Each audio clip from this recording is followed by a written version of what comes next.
¿Qué tal, amigos? El gusto en saludarlos, el gusto en encontrarnos nuevamente aquí. Estamos conectados, estamos en Eva Café, más precisamente en el Villa María Shopping, listos y preparados para abrir la mesa nuevamente. En este caso estamos con Adrián Romero, quien es docente, quien es investigador, quien es autor de un libro que tal vez ha sido inédito en el nivel del compendio y en el nivel de la tarea que ha generado Adrián. Así que, sin perder tiempo en preámbulos, Adrián, agradecerte el tiempo, la visita. ¿Cómo estás? ¿Qué tal? Buen día, Daniel. Muchas gracias a ustedes por la invitación. Pensaba en el libro que vos escribiste, que tiene que ver con un recorte de la historia periodística villamariense, tal vez se Ujú. cruza un poquito Villanueva, eh, en los matices que hay respecto a la política, la policía, el periodismo. Y mi pregunta es, en base a este libro, ¿no? Eh, ¿Por qué una persona decidía fundar un diario en el 1800, por ejemplo? Bien. Hay que pensar que en 1800, pero también en el periodo que abarca el libro es hasta 1945 y en todo el periodo es regular la voluntad de personas que tienen la iniciativa para poner un órgano de prensa, para fundar un periódico, con dos dimensiones que aparecen. Yo en el libro me focalizo en una, pero la investigación permite Sí. ver dos. Una es claramente la intervención, la actuación política en cada periodo histórico, de ese largo periodo que trabajo. Hay medios de comunicación que, sin disimularlo, sin esconderlo, explicitan su adhesión a una idea política, a una formación política inclusive, Bien. eh, para retomar el que marcaba vos, 1882, el Sol, claramente está inscrito en el liberalismo de fines del siglo XIX, Sí. el Partido Autonomista Nacional, si querés ponerle apellidos, el eje Julio Roca, Miguel Juárez Selma, pero Bien. esa línea de hacer una intervención política partidaria desde la prensa está presente en ese periodo, que es sobre el cual pongo el foco en el libro. Sí. Pero también hay otra razón para que algunas personas hubieran puesto a circular el periódico, que es la razón comercial. Son todos Bien. periódicos, los analizados, los Sí. relevados, son todos periódicos que hacen actuación política, pero también tienen la vocación de vender publicidad, Bien. tienen anuncios. Esa es una característica que hace que se ponga en duda, por ejemplo, una categoría que suele aplicarse para la prensa periódica de este periodo. Se suele decir, esto es prensa doctrinaria, prensa de ideas, no es prensa Claro. comercial. En el caso villamariense están las dos líneas.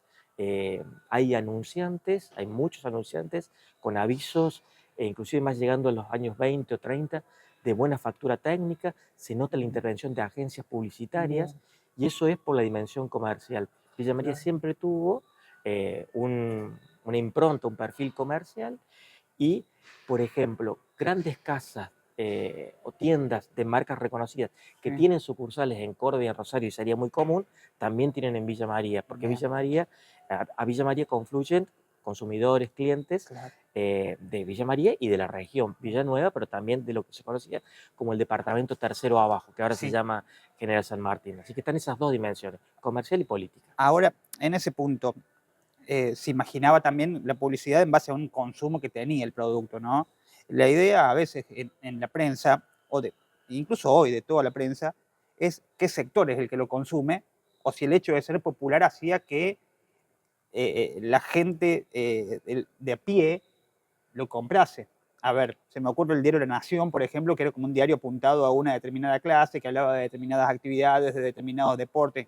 Incluso hoy, ¿no? Habla de cómo salieron los partidos de polo, por ejemplo. Ujú. Entonces era apuntado a un sector socioeconómico.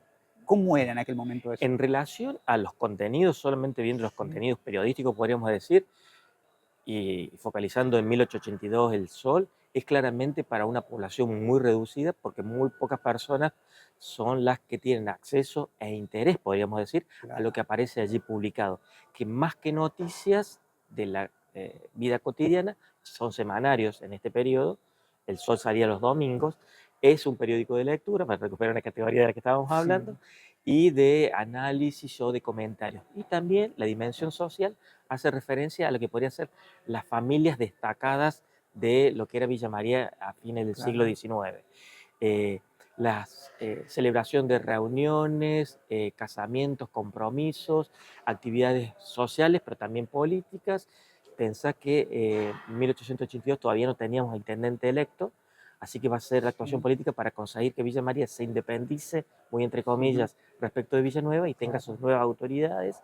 Podríamos decir, si tuviéramos que definir un perfil, elitista, no es prensa popular que apuntase a una mayor cantidad claro, de lectores, porque inclusive su circulación de la prensa en esos primeros años es por suscripción mayormente. bien, Uno puede suponer que los ingresos son por suscripción de sujetos que pueden pagar claro. y un poco también por avisos publicitarios. No tienen, por lo menos los periódicos que yo relevo, precio de tapa. No, Entonces, si bien algunos dicen que pueden adquirirse en algunos kioscos, no parece haber sido la forma de consumir esa prensa por ir a comprarla a un kiosco, sino más bien recibida en el hogar por haberse suscrito a través de claro. la circulación que hicieran algún canillita. Claro. Me da la sensación de que en ese momento incluso hay un periódico que tiene que ver o un semanario que que está más cercano a lo eclesiástico, hay otro que está más cercano a lo político, que estaba blanqueado desde un principio la intención, ¿no? Algo que hoy ya no se ve de cierta Claro, manera, ¿no? claro, claro, sí. Como que tenía como un manifiesto de cierta manera que decía, nos paramos desde acá y desde acá escribimos. Sí, está bien. En el caso del Sol de 1882, que aparece en 1882, 1883 le surge la prensa opositora, no solamente comercial, o geográfica, porque la otra prensa que va a surgir es en Villanueva, el periódico La Verdad, de impronta religiosa, y que viene a representar, podríamos decir, el perfil conservador de Villanueva frente al Claro, perfil liberal progresista que encarnaban Villa María. Ambos periódicos circulaban en ambas ciudades. claro, La ventaja del Sol es que ha quedado toda la colección completa para analizar, está claro. presente hoy, por las razones que tuvo que salir Villanueva, por la confrontación que Sí, tenían, confrontación discursiva, pero que también sí, muchas veces llegaba a a lo material, a lo concreto. Se mm, atacaban o aparecían personas que atacaban una imprenta o la otra, y cuando hay ataques, empastelamiento de las imprentas y también ataques con armas. O sea, bueno, la verdad de Villanueva termina yéndose a Villa del Rosario, junto con eso se pierde el archivo y hasta el día de hoy ha sido difícil todas las personas que han en algún momento intentado dar con ese material ha sido, bueno, inútil, no se consigue. Pero inclusive a periódicos que yo trabajo en el diario, como Heraldo, sí, 1930, el tercero abajo de 1940, que lo dirige Salomón Daiver, todos ascriben y explicitan la adscripción partidaria. Somos del radicalismo, nos incorporamos a la arena periodística y representamos los intereses del departamento para la línea de tal sujeto que en ese momento encabezara. O si somos contrarios. claro, En el caso del Heraldo que yo te marcaba, es prensa que en la década del 30 es opositora a la figura de Sabatini. claro. Eh, bueno, el caso paradigmático es el de Salomón Deiber, que con tercero abajo, periódico que él adquiere en 1929, puede hacer una trayectoria política que le permite llegar a ser intendente en 1940. Claro, y eso sería impensado hoy, ¿no? Un concejal escribiendo noticias locales, por ejemplo. Es impensable hoy la explicitación, lo cual, en todo caso, habría que trabajarlo más en profundidad, ver Claro, si no sigue existiendo una vinculación política, partidaria, ideológica entre distintos medios de comunicación. A mí me parece que eso sí, en distintas escalas, en distintas esferas, claro. eso sigue existiendo, pero ya no se lo explicita. El paradigma de la objetividad, creo, esto anticipo de mi Sí, investigación, me parece que el paradigma de la objetividad que vendría a enmarcar una prensa moderna, acá en Villa María pasa a partir de 1984 con el diario. Lo digo como, como sí, supuesto, hoy acá en la grabación, en claro. algún momento lo podré fundamentar y aparecerá alguna publicación, pero a priori podría anticipar que por lo menos hasta 1984 esa impronta política partidaria Total. ideológica aparece, Ya, aparece. o sea, ya no es la Reci- mano del dirigente político, es otra mano, pero expresa los mismos valores interesados, ¿no? Sí, sí, Así sí. sería. Por esa decisión de influencia política que creo que no se pierde, aunque siempre va a ir de la mano de la dimensión comercial, porque Villa María obliga a eso, porque hay Claro. negocios, porque hay comercios, porque su ubicación Sí, estratégica en el cruce de rutas y de ferrocarriles de temprana edad, de temprana edad, sí, de temprana edad de sí, su historia, sí, hizo que fuera un punto, un nudo, un núcleo comercial en el que convergen muchas personas. Y te pasa, por ejemplo, en el sistema de salud y pasa con el sistema educativo.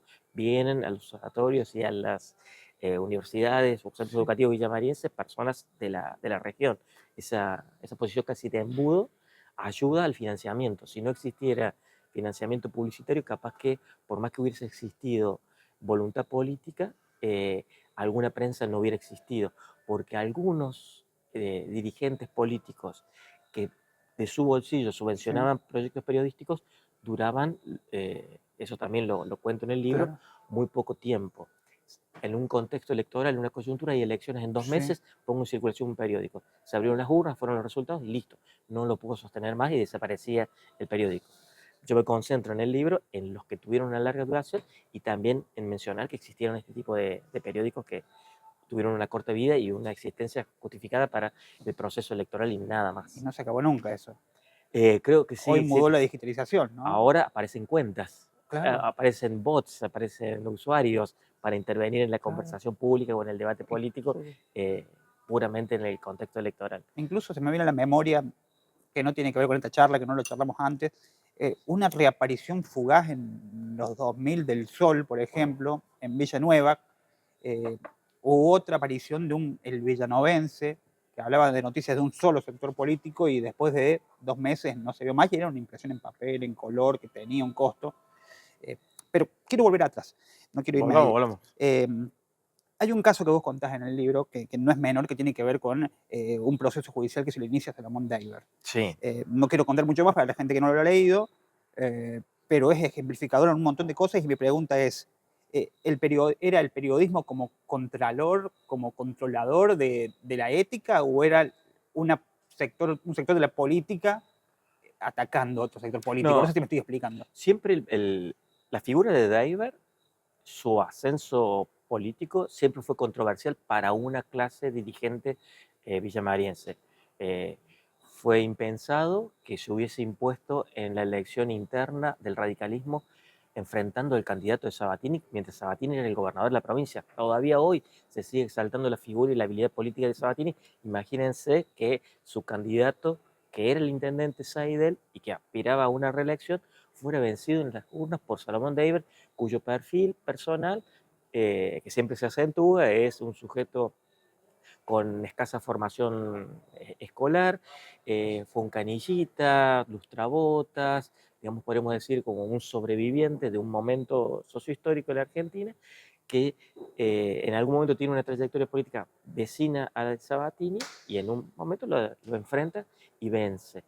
Tanto haberse impuesto en la elección interna del radicalismo y después gobernar, o sea, haber Sí, sido electo intendente para un sector, inclusive del radicalismo, fue perjudicial y siempre fue objeto de cuestionamientos, de críticas, como miembro del campo periodístico, pero también como miembro del campo político del radicalismo. De manera que siempre tuvo una fiscalización política su claro, actuación. En el caso concreto del proceso judicial que vos me marcas, hay actores intervenientes que son dirigentes políticos y hay un órgano periodístico particular, me faltaría ver los otros, porque algunas ediciones están incompletas, claro. pero podríamos pensar que la acción periodística del Sol, un segundo Sol, vos Sí, marcabas recién el de los 2000, ese es 2008, pero hubo un segundo Sol de 1942 de Eneas Álvarez y Garzábal, periodísticamente socava la figura y denuncia sí. corrupción por parte de David. Pero también hay actores políticos que van a presentar en sede judicial denuncias, van a recolectar pruebas, van a hacer posible que sea enjuiciado y que pase una temporada en la cárcel. Hay 10 meses en los que Salomón Dever está detenido. Yo podría decir, es tentador, pero no hay que hacerlo, lo vamos a hacer nosotros estamos en un café de confianza acá, trasladar la figura prototípica del lawfare Sí, para el caso David. Sería claro, como para trabajarlo. La claro. convergencia de actores judiciales, políticos y mediáticos para explicar el procesamiento judicial y la condena y el encarcelamiento de un dirigente popular. Si hay algo que Claro, no se le puede negar a Salomón David, su figura, que todavía hoy sigue siendo recordado. Hubo muchos intendentes de Villa María, sí, pero no a todos le pasa de tener un recuerdo, permanecer en la memoria de de su pueblo, de su ciudad, aunque no Claro. haya muchos monumentos y la calle de Deiber esté perdida en el barrio Santana, Sí. la figura de Deiber sigue sosteniéndose, me parece que por las características populares que tuvo su gobierno. Claro. Y pienso en esa cuestión de tal vez el poder que tenía en aquel momento eh, un espacio de prensa local con respecto al territorio en el que estaba. Porque tal vez si hoy un medio nacional ataca a un intendente de un pueblo tenga más fuerza que el periodista del pueblo. Sí, Eh, está bien. Eh, en el periodo que yo trabajo, aunque no es objeto de la investigación, siempre hubo prensa, podemos decir, provincial y nacional circulando. Eh, Números se tienen de esa circulación a partir de los años 70. El periodo que yo llego, no. Pero La Voz del Interior, el diario Córdoba, el diario Rosarino, La Capital, sí, era vendido. No podría decirte cuánto consumo tenían acá, pero sí es más claro que el debate político se posibilitaba por la interlectura que hacían los periódicos locales. Y lo digo en plural porque siempre estaba habiendo una circulación como mínimo de 6, 5, 6, 7, 8 publicaciones periodísticas en los claro. años 30, en los años 40. Algunas de ellas son diarios, otros son semanarios, y siempre están leyéndose y haciendo comentarios en función de lo que ha publicado el otro. Por lo tanto, me parece que el debate local, político local, era más motivado porque intervenían los actores políticos, pero también periodísticos, que en muchos casos eran los mismos, Claro. localmente. No creo que hubiera habido influencia exterior, aunque sí existían la voluntad de proyectar figuras o decisiones locales a la prensa provincial. Todos estos periódicos diarios que te nombré, como La Voz del Interior, Córdoba, Los Principios, tenían en Villa María corresponsales, Claro. personas que generaban noticias para ellos. Durante todo el periodo siempre hubo personas con la tarea de oficiar para los provinciales, Sí, pero también para la nación, también para Crítica. Recordemos Crítica en los años 30, el diario Crítica de Natalia Botana era como una especie de Clarín, que fue en otro sí, momento un diario de mucha circulación, el diario de la Nación también, como decías vos, Daniel, para un público, para un sector, capaz que limitado, restringido, pero el consumo de publicaciones impresas años 20, 30, 40 fue constante. Lo que sí acepto como posibilidad de esta hipótesis que planteas, la influencia es local, es con la prensa local. pensando, a ver, yo leyendo tu libro, leyendo hoy la realidad política, social, eh, tal vez vos también todos los días te tomás el ejercicio de ver los medios de comunicación de Villa Sí. María, de hacer zapping entre las radios, de ver los canales. Yo siento que, y esto me lo podrás decir vos, yo siento que nunca antes hubo tantos medios de comunicación, pero todos dicen lo mismo, Adrián. Mm, Y eso es preocupante, porque vos hablas de 6 medios de comunicación, de 8 diarios en un libro, y cada uno tenía su impronta, su producción, su creación. No había una cuestión institucional de ser un canal, y meramente ser un canal, ¿no? Una prensa copy-paste. No sé si me estoy sí, sí, entendiendo. sí, sí, sí, sí, Entonces yo comprendo. siento que hay muchísimos medios, muchísimas radios, pero todas dicen lo mismo. Y eso me angustia a mí Es en esta cierto, es cierto. charla. Creo que tiene que ver con con eso que planteaba al comienzo como hipótesis de trabajo, cuando en Villa María cambia eso para decir, bueno, lo que Sí, vos viste en el día, en el libro y lo que se ve en el presente, que yo podría fechar en 1984 para ponerlo en relación a la aparición de un medio, sí, pero podríamos pensar también que el retorno de la democracia, por un lado, que hizo constante una actividad política y partidaria, pero también cierta idea de, muy entre comillas, sí, profesionalización del periodismo que implica una protocolización de pasos. Es la idea de la consagración de las rutinas periodísticas, es sí. decir, profesionalmente el periodismo trabaja con rutinas que son la asistencia regular y consulta a estas fuentes, que son las legitimadas, que se las visita en tal lugar, que su tratamiento es tal, que su publicación es de tal manera. Si toda la prensa responde con esos Sí, lineamientos, más otro elemento que ya lo trabajan otros pensadores, que es la de una especie de cultura periodística, se comparten unos valores, sí, No quiero decir que antes no existiera una camaradería. Digo que ahora esa camaradería transformada mejor en una cultura homogénea, donde se repiten las prácticas, necesariamente el producto termina siendo, como lo señalas vos, Sí, el mismo. Puede haber 5, 10, 15, pero si hacen las mismas prácticas, si obedecen a los mismos criterios noticiables, sí, si tienen los mismos anunciantes, si tienen los mismos sistemas de medición y de validación, y si lo que hacen es todos los días leerse lo que publicó el otro, para decir esto es lo noticiable porque ya lo publicó el otro que es periodista, por tanto tengo que publicarlo, se produce una clausura de la agenda, una comprensión, quedan comprimidos los temas claro, y una versión muy, muy sesgada, muy limitada, sí. donde se pierde la pluralidad. Me hiciste acordar con tu comentario que esos 8 o 10 periódicos y periodistas de los años 40, que cuando vos analizás lo que se decían y cómo confrontaban, te da una idea de violencia extrema, de confrontación, de enemistad. Sí, Y después vos ves los registros fotográficos en celebraciones, en reuniones, no hace falta que fuera el Día del Periodista, sí, en cualquier reunión social están todos juntos. claro. Y ellos, algunos lo plantean en las publicaciones, dice, atacamos como órganos de prensa, pero no atacamos en una dimensión personal. Yo no digo que no fuera falsa, no que Sí, sí, fuera sí, sí. simulada esa fotografía, pero vos podés ver Enéas Álvarez Garzábal sentado al lado de Solomon David en muchas fotos, comiendo, departiendo, haciendo intervenciones, declamaciones, y después cuando vos ves o lees lo que Sí. decía Enéas Álvarez Garzábal, primero en El Gallo y después en El Sol, respecto de Salomón David, bueno, vos lo leíste en el diario, les dice, no se ahorra adjetivo calificativo para despreciarlo. Y el lenguaje, ¿cómo lo ves vos en ese punto? A ver, no, yo no hago esto en las notas, pero lo voy a hacer modestia aparte. Una vez fui a cubrir un partido de fútbol para el diario, escribo, eh, queriendo demostrar todo mi genio y todas mis lecturas, y mi jefe de redacción me dice, no escribas tan complicado, que no te va a entender nadie. Entonces uno tenía que cambiar las metáforas por cuestiones directas, tenía que modificar toda una construcción para que sea simple y para que lo pueda leer todo.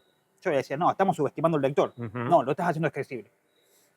Cuando vos ves un texto como el de Altamira definiendo la inundación de Villanueva, que te dan ganas de llorar cuando lo lees por cómo cuenta que está la ciudad hermosa que la invade el agua, en comparativa a los textos que encontramos hoy, ¿sentís que se ha perdido algo o que se ha avanzado en hacerlo más popular? No sé si me estoy explicando. No, sí, te estás explicando y creo que va en la misma, es otro elemento que no estaba considerando en esta marcación de un pasaje de un estadio a otro.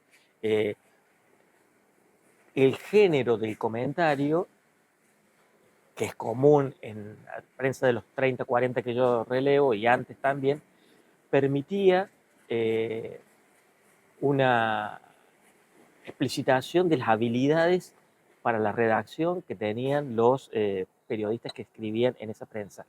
Eran sujetos lectores primero que dominaban el arte de escribir pensando que la escritura era la tecnología posible para la comunicación Sí, periodística de ese momento.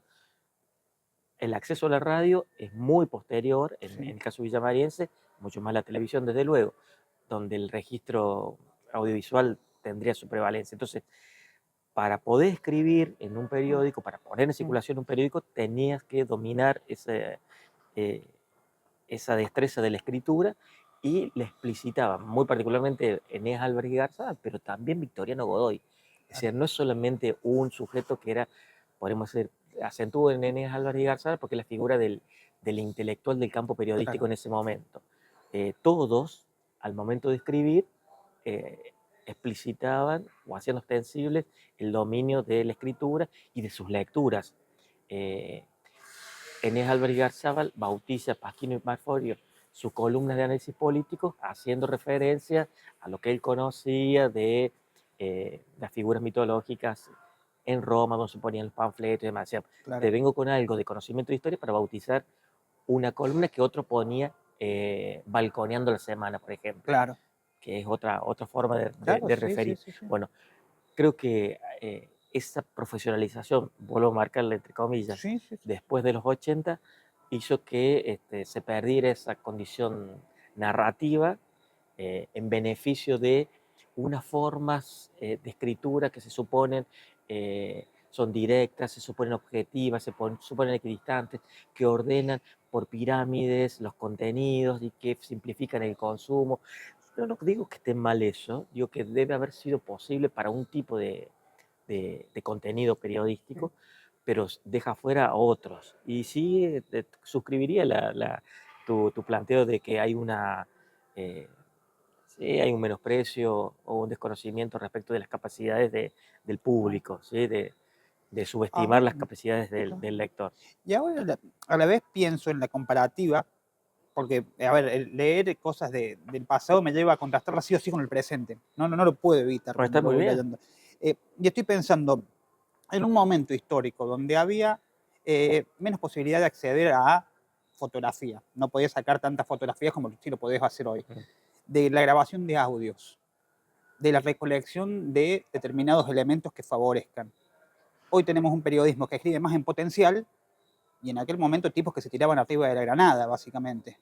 Eso me pareció terrible y tal vez eso cubra de un halo de valentía o de cuestión de héroes a los Haces bien, periodistas de bronce, ¿no? haces bien en ver eso porque, sí, visto en perspectiva, porque para acompañar tu posicionamiento en esa interpretación. Yo hago historización de la Ujú. prensa dentro de un proyecto de investigación, pero porque me interesa el periodismo del presente y del Sí. futuro. No soy un historiador, capaz que en la presentación no lo aclaré. Mi formación es en comunicación, el doctorado es en comunicación, no soy historiador. Pero sí necesariamente creo que para conocer el fenómeno social que me interesa, en este caso el periodismo, yo tengo que hacer una historización de cómo fue ese fenómeno en Villa María.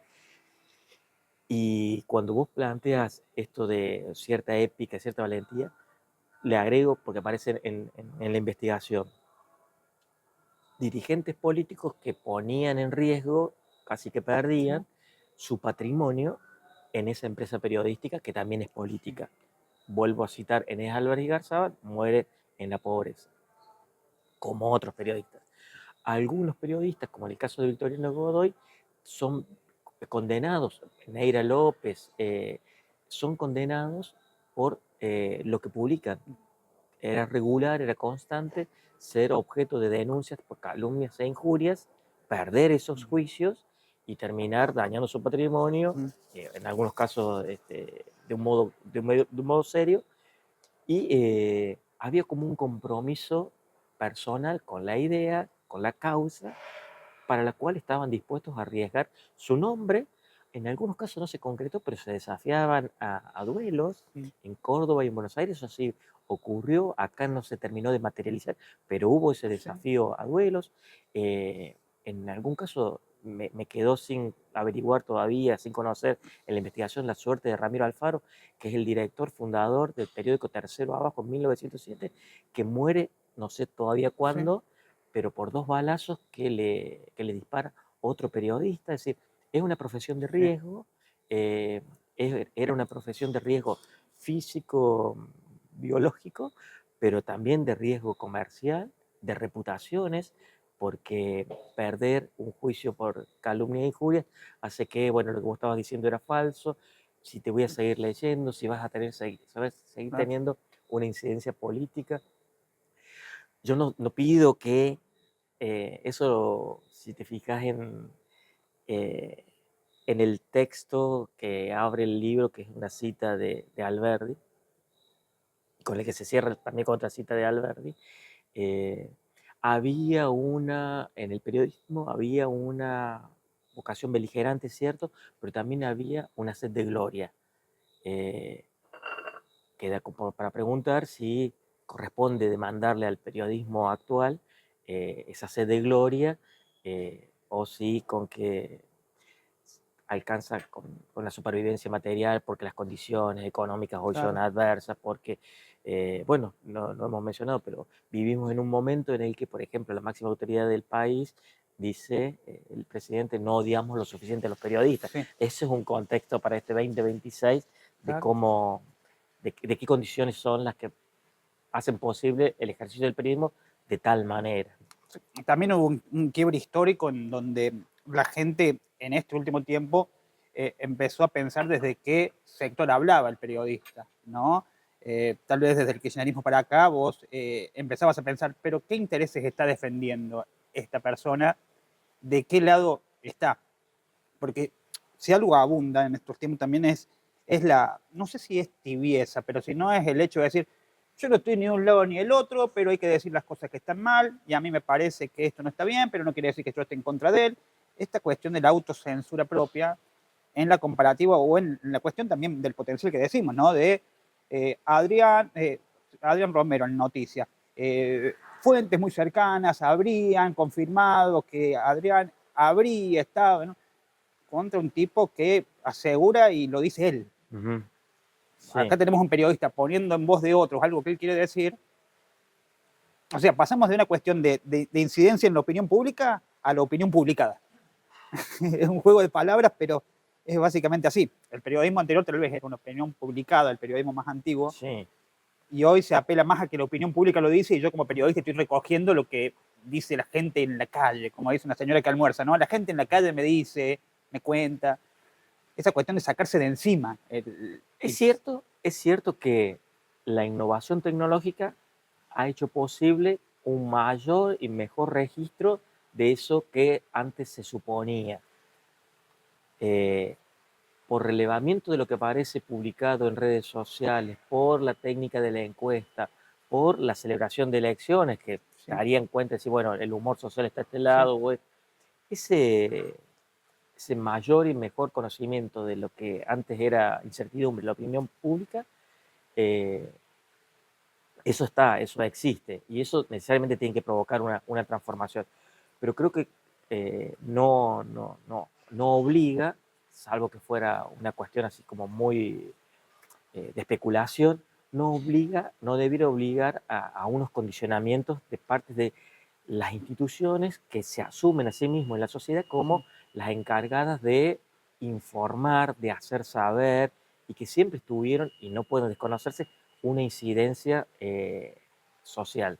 Si se propone un medio, por el caso villamariense, si todos los medios de comunicación buscan publicidad porque saben y le prometen al anunciante, yo tengo tantos consumidores, deben saber que esa influencia comercial para vender publicidad también se traduce en una influencia política, Claro. y que su modo de hacer noticias y sus títulos, ilustraciones, sus adjetivos o no adjetivos, sus potenciales o no potenciales, tienen la incidencia política.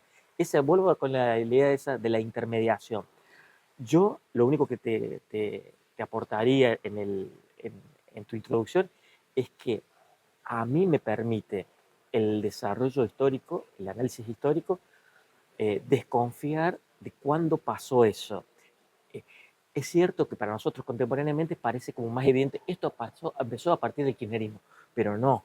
Si uno va a ver para atrás, esa desconfianza, esa incertidumbre respecto, o ese celo, podríamos decir, respecto de las orientaciones políticas de los medios de comunicación, casi siempre apareció. Lo que sí, vuelvo con el punto anterior, es que no era fácil registrarlo, No estaba blanqueado. pero en el caso de las audiencias, ¿dónde uno iba a leer lo que opinaba en la Sí. 1940? La persona recibía el periódico de su suscripción y listo, lo comentaban en la mesa familiar y listo. Hoy podemos ver a Claro. través de las respuestas o las reacciones de la misma publicación en las redes sociales o en las cuentas, sobre las cuales también hay que desconfiar ahora, porque puede ser Sí. resultado de bots, cuentas fakes, sigue la desconfianza. En ese proceso,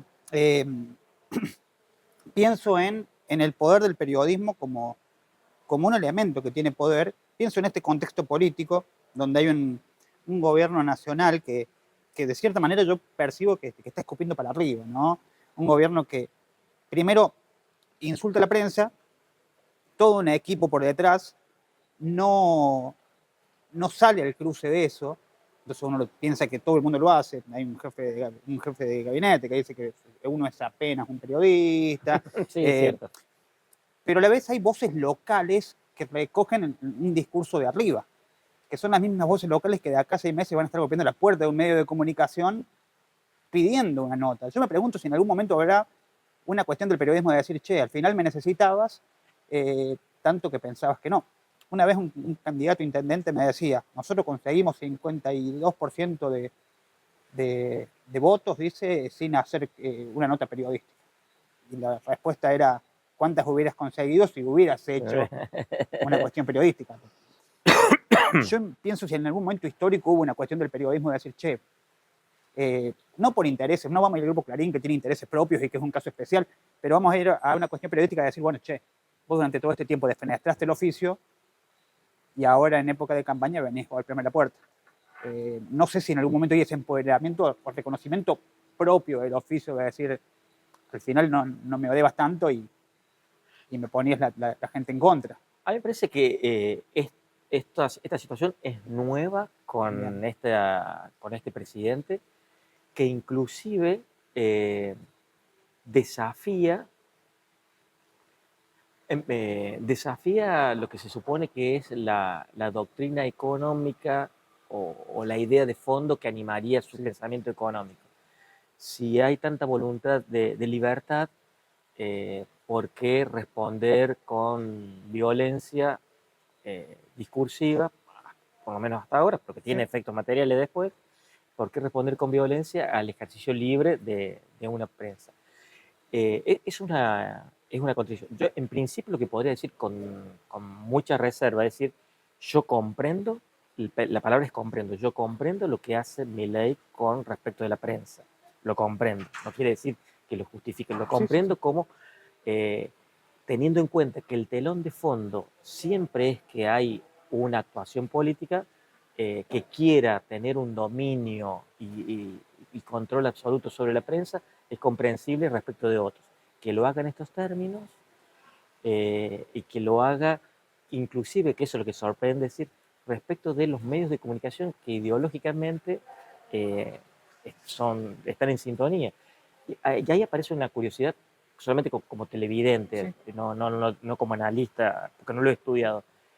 Es extraño que aquellos periodistas y medios de comunicación que son objeto de escarnio y burla e insulto constantes, le concedan eso en beneficio de, bueno, no debe saber, está mal informado, no se alcanza a dar cuenta de que en realidad nos necesita. No habría que subestimarlo las capacidades del sujeto que ha llegado hasta donde ha llegado. Sí es cierto que también, junto con la influencia de redes, tuvo presencias como panelista en medios y que eso le dio trascendencia y figuración para ser conocido y votado, está fantástico. Pero me sorprende esa falta de respuesta. Pero lo puedo decir nada más como sorpresa. Después, para analizarlo más en profundidad, tendría que ponerme con otras herramientas a ver eso. Pero en el caso local no lo tengo trabajado para ver esto que te pasaba a vos de dirigentes políticos que tienen también esa desconfianza respecto de la prensa, porque eso es coyuntural. Claro.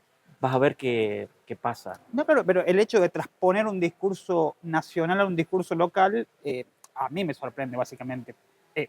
Trabajar en una cobertura periodística, ir a un sector determinado y hacer una pregunta y escuchar un discurso nacional en un ámbito local. Porque y decir, muchachos, si nos vemos en el supermercado después.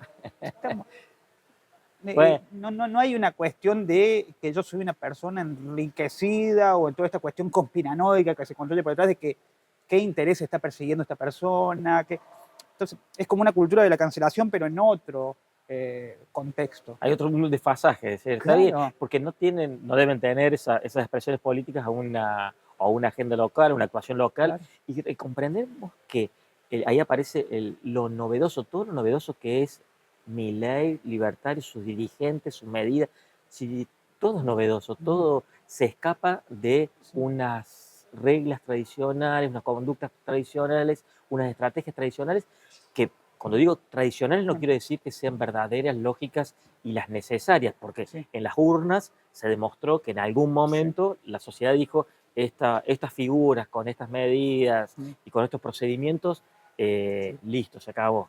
Y después en el plano local uno tiene que ver cómo ocurren los acomodamientos, especulando de si este sujeto va a ser reelecto y tenemos 4 años más de ajuste, o decir, esto se cae como pasó equivocadamente Claro. el 7 de septiembre del año pasado, donde el triunfo en Buenos Aires de Kicillof alentó incluso localmente la emergencia de sujetos que estaban guardados, decir, bueno, ya está, volvimos, felicitaciones Kicillof, felicitaciones Sí, Catopodis, ya estamos de nuevo, como que se preparaban a claro, volver. Después vino la claro. segunda elección y bueno, ya ahí volvieron También hay a otra bajar. cuestión de la falta del periodismo de lectura del territorio, de que se come a veces el microclima. Yo quiero cerrar con esto. Sí. Eh, Hace un tiempo atrás, cubriendo unas elecciones en Villanueva, había ganado un intendente. Para nosotros era un batacazo. Y había gente que me agarraba de la solapa y me decía, ¿cómo no te diste cuenta? Si era obvio que iba a pasar esto. Entonces ahí, Eh, ¿cuánto lo come el microclima al oficio al final? ¿Cuán lejos se está alejando el trabajador del territorio que dice representar a eh. veces? Y eso también es dramático. Sí, bueno, ahí para ver esas actuaciones y posiciones periodísticas habría que focalizar en el campo periodístico, en los sujetos, y ahí necesariamente hay que hacer una discriminación, porque una primera caracterización puede ser la de singular, es decir, en el periodismo, y de pensar en un perfil homogéneo de trabajadores periodistas, hombres y mujeres periodistas. Después, cuando uno va a focalizar eso, ve que hay heterogeneidades, que hay Mm, divisiones, eh, que hay trayectorias diversas, que hay formaciones diversas, que hay patrimonios diversos. mm, eh, no es lo mismo ser propietario de un medio de comunicación que ser el trabajador, no es lo mismo tener 15 anunciantes de agencia que tener 4 del mercado que los tenés que ir a buscar sí, vos. Eso ya es más para verlo también con la sí, lógica de CISPREN, si querés, y toda la lucha que tienen por reconocimiento y por la situación, que pueden hacer que eso necesariamente, las condiciones materiales en las que trabajan los trabajadores periodísticos o del periodismo, diferente de otros que tienen un perfil empresarial, que inclusive pueden prescindir de- de sentirse periodistas, pero inciden con su acceso al sí. micrófono, con su acceso a cámara, con su acceso a los lugares donde se decide. Ahí habría que definir, porque estoy configurando un periodista, si tengo que vender publicidad, si tengo que ir a recorrer tales anunciantes, si tengo que ir a buscar tales fuentes de información, me queda poco tiempo, si tengo mi vida familiar, a Mm, buscar a los chicos de la escuela, por ejemplo, me queda poco tiempo para ver otro tipo de lecturas, para indagar en otras cuestiones, para tener otras conversaciones que permitan salir de ese microclima al que voy a caer por esa cultura periodística, si nos leemos siempre los mismos, si conversamos siempre los mismos, si nuestras fuentes son siempre las mismas, nos intereses son los mismos, que me produzcan ese efecto de clausura, que después te aparecen estas sorpresas. Eh, eh, uno supone que no debiera pasarle. Si vos trabajas con la actualidad, es muy difícil también. Es difícil, pero hay que ver si ciertas rutinas periodísticas no desalientan. La consulta con vecinos comunes. mm. Si tu rutina y tu legitimidad de las noticias es porque consulto fuentes oficiales, porque son las que están instituidas, legitimadas por, bueno, me voy a quedar con la palabra de los concejales que no van a los barrios y yo no voy a los barrios, por lo tanto voy a tener muy poca Claro, dimensión de lo que está pasando en los barrios, por ejemplo. sí, sin duda. Adrián, la verdad que la charla da para muchísimo tiempo más. El tiempo nos corre y yo te quiero agradecer el haber estado con nosotros y ojalá pronto nos encontremos de nuevo para seguir charlando. El agradecido soy yo y cuando tenga más novedades seguro se la comunico. Por favor, estaremos a la espera. Adrián Romero con nosotros en una charla que si recién llegás la podés ver a través de las redes sociales de Canal 20. Nosotros nos encontramos la próxima semana. Hasta entonces.